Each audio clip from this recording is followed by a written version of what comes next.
र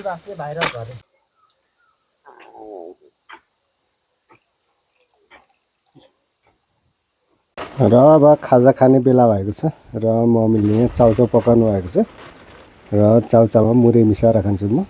र त्यहाँ तलदेखि आज थालेको अँचिला सबै सिद्धियो, यहाँ पर पनि सिद्धियो। आज अनुमान गरेको थियो यो तलदेखि।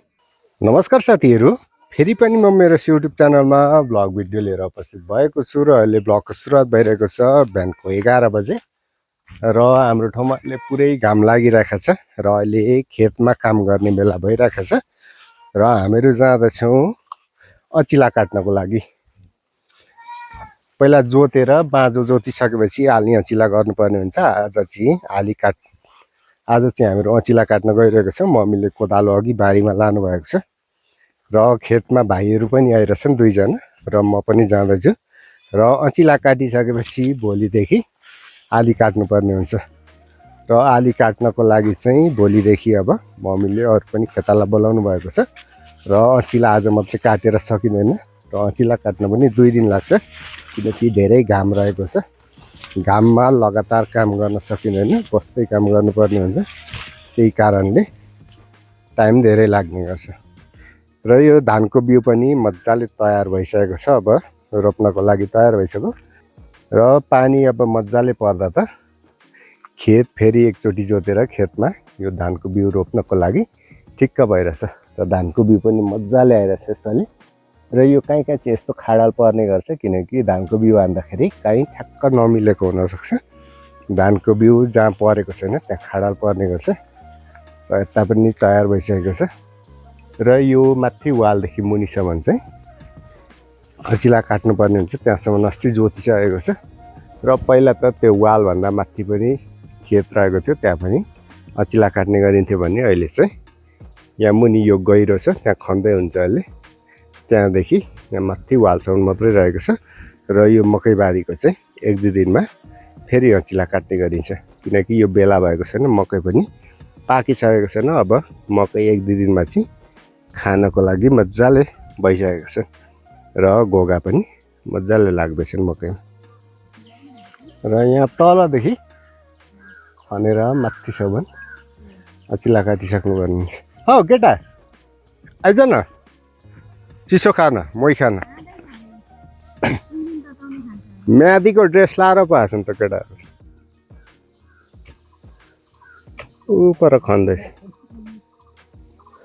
र मम्मी यहाँ हुनुहुन्छ र त्यहाँदेखि खनेर अघि यहाँसम्म ल्याइसकेँ। मैले हिजो यो परको गह्रो खनेको थिएँ एउटा गह्रो र हिजो चाहिँ सुरु मात्रै गरेको थियो र आज खनेर यहाँदेखि लानुपर्ने हुन्छ।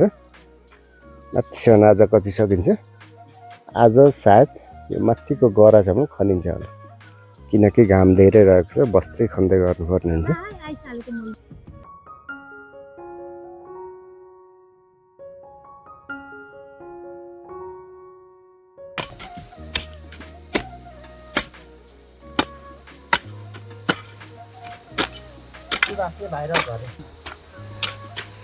उता नि झन् भाइरल भइहाल्यो नि। हाम्रो अब यति खनियो आज यहाँदेखि यहाँसम्म। एकछिन बस्यो, धेरै गर्मी रहेको छ र गर्मी भएपछि चाहिँ पर शीतलमा गएर बस्छौँ हामीहरू। त्यहाँ मोही ल्याएको छ केटाहरूलाई खानको लागि, छ्याङ ल्याएको छ। छ्याङ म चाहिँ खाँदिनँ, म चाहिँ मोही खान्छु। अब यो माथि पुर्याएर फेरि बस्नुपर्छ, माथि पुर्याएर।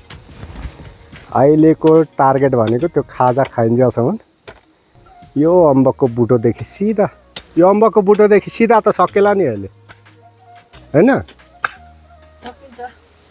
खाजा खाइन्जेलसम्म त्यहाँ, अनि खाजा खाएदेखि उता अलिक शीतल शीतल पनि हुन्छ, त्यहाँदेखि उँभो।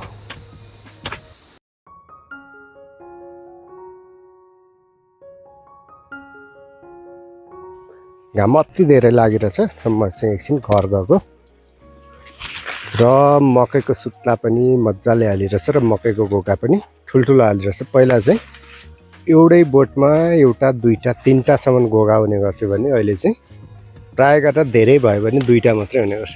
यहाँ सानो हुँदैछ, यसमा त दाना नै रहेको छैन, घोगा नै रहेको छैन, प्रायः गरेर एउटा हुने गर्छ र कुनै कुनै बोटमा मात्रै दुईटा हुने गर्छ। उता दुईटा रहेको छ, एउटा बोटमा दुईटा घोगो। र मैले थाहा पाउँदा पहिला पहिला चाहिँ एउटै घोगामा यस्तो हुने गर्थ्यो। एउटा यहाँ भयो, एउटा मुनि भयो, एउटा यहाँ मुनिदेखि लाग्ने गर्थ्यो। एउटा दुईटा तिनटासम्म चाहिँ मैले देखेको थिएँ। यहाँ चाहिँ दुईटा मजाले लागेको रहेछ।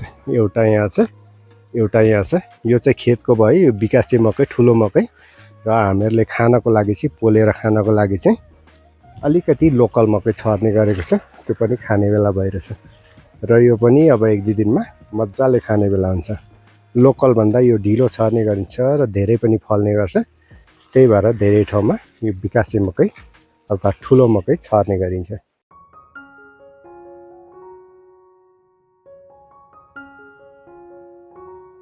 र अब खाजा खाने बेला भएको छ र मम्मीले यहाँ चाउचाउ पकाउनु भएको छ र चाउचाउमा मुरै मिसाएर खान्छु म। र पदमले तलै खाएँ खेतमै मैले खाजा लगिदिएँ र म चाहिँ अब शीतलमा बसेर आनन्दले खाजा खान्छु। खाजामा रहेको छ यो मुरै भयो र यहाँ चाउचाउ रहेको छ, पकाएको चाउचाउ।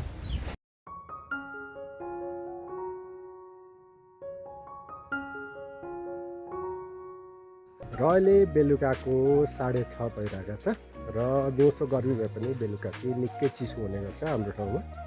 र त्यहाँ तलदेखि आज थालेको अँचिला सबै सिद्धियो, यहाँ पर पनि सिद्धियो।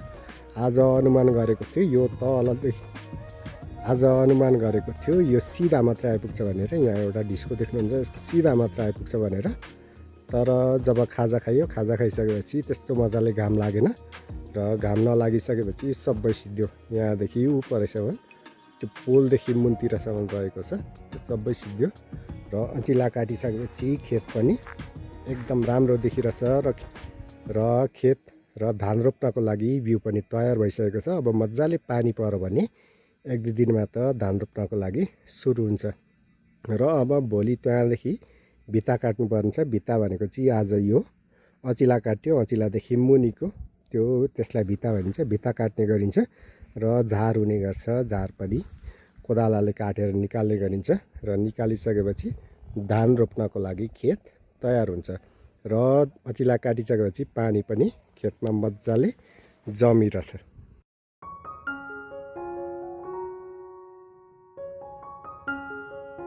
र साथीहरू, आजको भिडियो तपाईँहरूलाई कस्तो लाग्यो? यदि भिडियो राम्रो लागेमा साथीहरूको माझ पनि ब्लग सेयर गरिदिनु होला। र यस्तै भिडियो हेर्नको लागि तपाईँहरूले मेरो च्यानल सब्सक्राइब गरेर तपाईँहरू मसँग जोडिन सक्नुहुनेछ। र साथीहरू, अर्कोचोटि मेरो च्यानलमा ब्लग प्रस्तुत गर्नेछु। त्यतिखेरसम्मको लागि छुटौँ है त।